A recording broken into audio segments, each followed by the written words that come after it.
Médicaments qui détruisent votre santé petit à petit. Nous avons une telle confiance en les médicaments que nous consommons au quotidien, ceux que nous achetons en pharmacie, que parfois il arrive d'oublier que beaucoup sont des produits chimiques fabriqués en laboratoire pharmaceutique, qui sont des résultats d'années de recherche, mais contiennent divers composés chimiques qui ont été mélangés afin de trouver un traitement pour des symptômes spécifiques et que ce n'est pas tout le monde qui peut les tolérés. Malgré le fait qu'il peut être conçu pour guérir les conditions spécifiques, peuvent également avoir des effets secondaires graves plus tard sur la santé, en particulier lorsque son utilisation est continue. N'oubliez pas de faire part à votre médecin, il est celui qui évalue les risques, les avantages de l'utilisation de certains médicaments et peuvent prendre des meilleures décisions pour vous. Le problème est quand vous faites de l'automédication sans connaître ses conséquences. C'est pourquoi aujourd'hui, nous vous montrons les conséquences des 5 médicaments très communs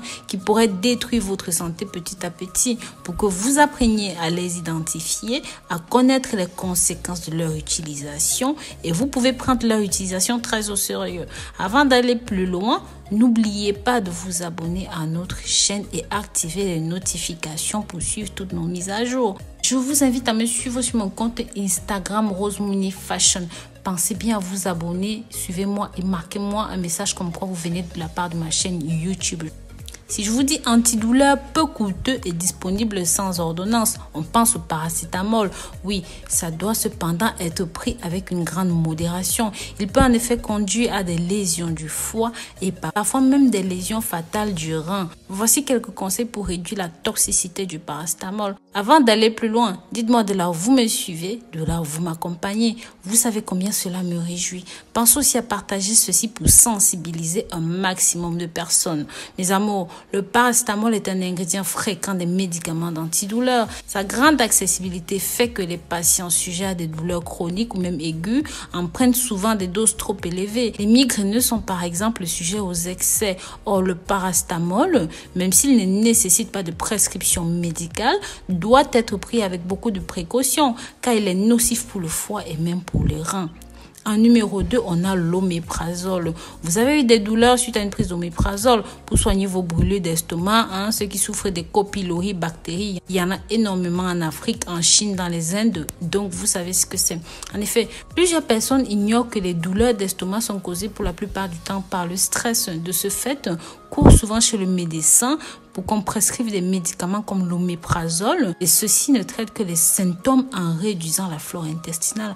Pourtant, ce remède est très préjudiciable à votre santé et peut causer des problèmes respiratoires, vous pousser en dépression grave. Ils peuvent également provoquer des anémies, la perte de calcium dans le corps, de la pneumonie, des maladies rénales chroniques. La prise de l'oméprazole s'accompagne souvent d'autres complications telles que l'anxiété, les dommages du système nerveux central, les douleurs musculaires et même la démence et d'autres divers problèmes neurologiques.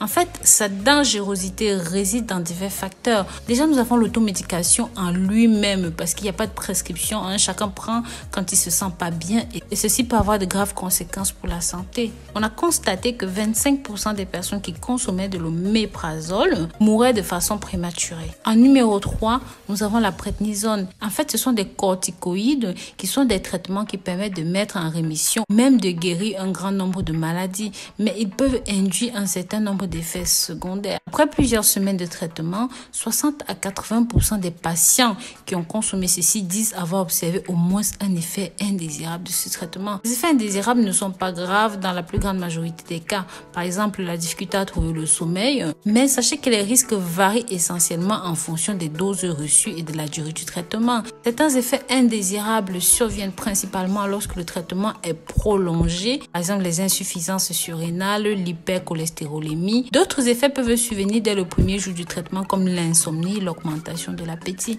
Par ailleurs, ces risques varient en fonction des personnes. Les effets indésirables à court terme sont l'augmentation de l'appétit, une prise de poids, une rétention d'eau, une tendance à l'agressivité avec l'insomnie, une nervosité aggravée, une aggravation de la dépression, un déséquilibre du transit, du diabète, l'hypertension artérielle, la rétention d'eau, modification du cycle menstruel chez les femmes qui peuvent être plus abondantes, moins abondantes, irréguliers et voire même l'arrêt des règles. Les hommes peuvent aussi se plaindre de la diminution de leur libido et pire encore, la modification de l'humeur, le tremblement des mains à long terme, l'hypertension comme on l'a dit, l'ostéoporose, l'ostéonécrose aseptique, la fonte musculaire, le glaucome, la cataracte, l'atrophie cutanée, les risques d'infection cutanée.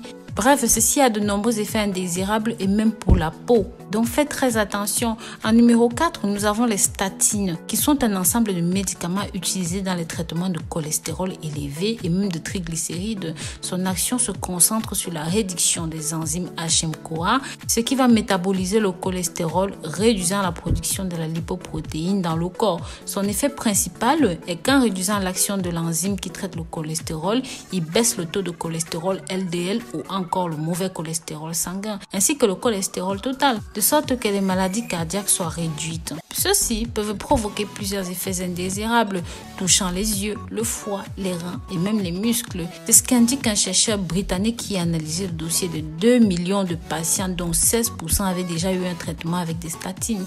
Selon des données recueillies, pour chaque tranche de 10 000 usagers, la prise de statines sur 5 ans permet d'éviter 271 cas de maladie du cœur, 8 cas de cancer de l'œsophage.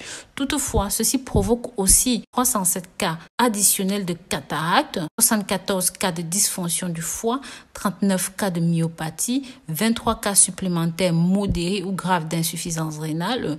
Ces effets indésirables sont apparus chez les hommes autant que chez les femmes. Enfin, nous avons les alpha-amylases ou encore maximilase et autres compagnies. Tous ces médicaments qui soignent les maux de gorge, ce sont des sirops contre la toux, un petit peu comme le Clarix pour les toux sèches chez les enfants, le Vicks Vaporub. Car ceux-ci présentent des risques sanitaires disproportionnés. Ils font courir aux patients certains risques. Et c'est pareil pour le cas du ginkgo biloba, qui est un produit contre le mal de gorge, la toux et même certains argiles contaminés au plomb. Donc faites bien attention à tout ce que vous ingérez, surtout si c'est en vente libre. Si vous avez aimé la vidéo, n'oubliez pas de partager pour que ça touche un maximum de personnes sur vos réseaux sociaux favoris. WhatsApp, Snapchat, Instagram, Facebook. Bref, partagez.